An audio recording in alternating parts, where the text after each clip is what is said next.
Hello viewers, I'm Simon Preston and this is Reggae Boys Commentary. It's the match preview for Jamaica versus the United States, which will take place in Tennessee on February 3rd. Well, we're basically 24 hours away from this encounter. It is the first time that we're facing the United States in a friendly international since 2006. That came in Cary in North Carolina, where we drew 1-1. TF4 Bennett scored in the 4th minute on that occasion, and 20 minutes later Ben Olsen got the equalizer for the Americans. Going into this encounter, both teams are preparing for different sorts of events. The Americans are using this game as a dress rehearsal for their World Cup qualifiers coming up. They're at the foot of the table and they'll be looking at this Jamaica match as an opportunity to gain momentum preparing for those crucial World Cup qualifiers, because they have 0 points. They're at the foot of the table alongside Trinidad and Tobago. Jamaica, on the other hand, we'll be preparing for the semi-finals of the Caribbean Cup, where we'll take on French Guiana. If we're able to get past French Guiana, we're going to play against the winner of the Curacao versus Martinique encounter. And if we win that, we'll have the Caribbean Cup title for the 7th time in our history, and we'll have it back-to-back as we won it in 2014. And in addition to that, we'll also be participating in the CONCACAF Gold Cup in 2017. So these are two massive tournaments on the horizon for us to prepare for. If you look at the Americans and how things are, the last time we played them in a match was the 2015 CONCACAF Gold Cup, where we beat them 2-1 on that occasion. A lot has changed since then, a whole lot. Both teams, different coaches, and you can say to some extent there's been changes in the team, different players. The Americans are given more MLS players opportunities, the Jamaicans are given more local players opportunities. Bruce Arena is back. Coincidentally, the last time we played the Americans in a friendly international, Bruce Arena was the head coach.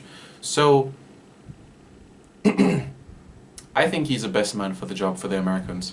You know, he knows the players quite well. He's coached in the MLS for quite some time. Prior to LA Galaxy, he was also the coach of the American team. He guided them to their best ever finish in the World Cup in the 21st century. Since the 21st century, I could say, as they went to the quarterfinals of the 2002 World Cup in Japan and South Korea, where they lost in the quarterfinals to Germany 1-0. There's a fantastic run that the Americans had in that World Cup. They beat Portugal 3-2. Let's not forget that Portugal team had the likes of Luis Figo, Sergio Conceição, Beto, Bento, Victor Baia, Pauleta. It was a lot of wonderful players. Manish, Rui Costa. They drew with the hosts, South Korea. Brad Friedel saved a penalty, and then they lost to Poland in the final encounter, but still finished in the top 2. Now, Bruce Arena, if you look at the way that he's gotten his team to play, it's much more relaxed. Under Jurgen Klinsmann, it's quite complicated the way that he wanted his team to play, and at times it was frustrating to watch them and see how he wanted to allow them to settle into certain systems and styles. But now he's given them the freedom to express himself to a certain extent. Despite their stalemate against Serbia, I'm sure they're going to be pumped up for the Jamaicans. Bruce Arena has never lost to Jamaica as head coach, so that's something that he has over us. But we have beaten the United States on their territory and our territory. The best memories from these encounters, beating them in 2012 and 2015. I was at the National Stadium when we beat them in 2012. It was a fantastic moment. To say that I was there as one of the 27,000 maybe, I was at the stadium that day to witness us beat the United States for the first time at senior level. Fantastic. Memories that I'll have for the rest of my life. Rudolph Austin, Luton Shelton scoring free kicks after a Clint Dempsey goal in the 30th second of the match, within the first minutes. Wonderful, wonderful memories. That to me is the second best match I've ever watched at the National Stadium. Not in terms of quality of the play and performance, but the magnitude of the encounter, how the match was flowing, the way we defended in the latter minutes. I think there was 3 or 4 minutes of stoppage time, and those were some of the longest minutes of my life, I must say. My best memory at the office was October 2008, beating Mexico 1-0, courtesy of goal from Ricardo Fuller. So, thought I'd share that with you as well. On the Jamaicans, we have a number of new faces in our squad. Shamar Nicholson, totally deserved his call-up. 10 goals in 18 appearances in the Red Stripe Premier League in Jamaica, banging in the goals left, right and centre. You know, I've watched this 19-year-old since he was 17 years old at the CONCACAF Under-20 Championship here in Jamaica 2 years ago, and despite not getting on the score sheet, I could see the raw talent in him that he was going to do something special. In that tournament we were quite direct with how we fed the ball to the strikers, and it didn't suit him that much, you could say. He likes the ball at his feet, and that's where I think that he will thrive tomorrow. If given the debut, he will get those opportunities on goal. One thing I'm going to share with you viewers as well. If you look at the times that we've beaten the United States, twice at the under-17 level, twice at the under-17 and at the senior level, under-17 and senior level, right? All the goals that we've scored have come from set pieces. Dead ball opportunities. May 2007, we beat the United States 3-2 at the National Stadium at the under-17 match. Yeah. 2-0 down to the Americans in the 88th minute. 2-0 down to the Americans in the 88th minute. Scored 2 goals from throw-ins, make it 2-2. Bang, we're into extra time now. Momentum is with us. 93rd minute, John Ross Doyle steps up, makes it 3-2, and a historic victory for us. 2015, under Andrew Edwards. Nicholas Nelson scored a penalty in a CONCACAF Under-17 Championship in Honduras, beating the Americans 1-0 in the 60th minute. Dead ball opportunity. Senior level, as I said, in 2012 with those 2 free kicks. In 2015, now that's another memory. I didn't get to watch that match live. I was on internship from university, somewhere in the Eastern Caribbean, and I was following it on Twitter and social media, as it wasn't on television at the time. Long throw in, Darren Muttocks had the ball right to the back of the net. Second goal, Giles Barnes free kick. That was a fantastic free kick. Fantastic. Wow. 2-0 up at half time. Go in the second half, Michael Bradley pulls one back. I'm like,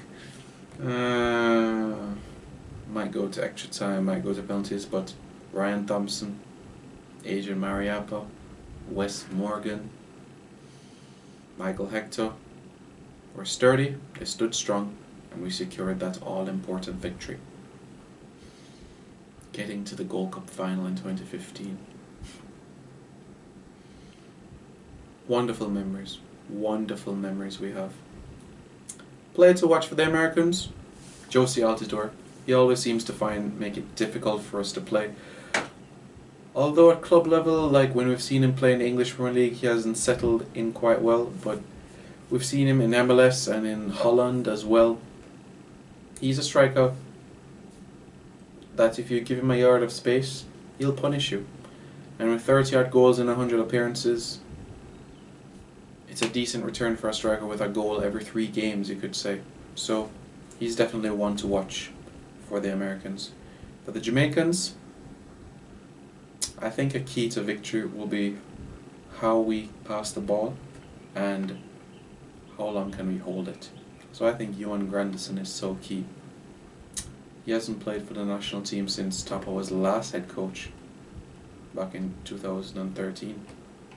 I remember him in a couple of friendly internationals at the stadium in 2012, but since then we haven't seen him. So he's going to be so crucial for us. Omar Holness also. Romario Williams with his new club Atlanta. So we do have an opportunity to create history and beat the United States for the first time in a friendly international. My prediction for this game, I'm going to go with 1-1. I think that Jamar Nicholson will score on his debut for Jamaicans. However, I think Michael Bradley will pull one back for the Americans later on. That's my prediction. Let me know your thoughts in the comments below, Reggae Boys fans. Do you think that we can win this match? Do you think that the Americans are just going to steamroll us? What are your thoughts? Let me know your thoughts in the comments below. Remember that we're building towards something special here. We have the Honduras friendly international coming up. So we're playing against two of the top 6 ranked teams in CONCACAF over the next 13 days. It's a massive opportunity for Coach Whitmore as well to use these matches as dress rehearsals, get to know which local players he can put his trust in as we prepare for the semi-finals of the Caribbean Cup and the 2017 CONCACAF Gold Cup. It's massive, massive ahead for us. So let me know your thoughts in the comments below, and don't forget as well to give this video a big thumbs up. So smash that like button. Go ahead. I'll give you some time to smash it. Go. Go ahead. The like button is right there. Just right there. And as you can see, if you haven't subscribed as well, subscribe. But also, for all you that have subscribed, you see that little bell beside the subscribe button? Go ahead and click that bell beside the subscribe button, because YouTube has changed their algorithm and it's made it more difficult to find different videos on YouTube. So if you click that, you'll be notified of all the content that I post on this channel. Thank you once again for helping me past 700 subscribers. I'm pushing to get to that 1,000 very, very soon. I really appreciate it. And I'm going to do my best to continue all of this wonderful work with the content. Take care.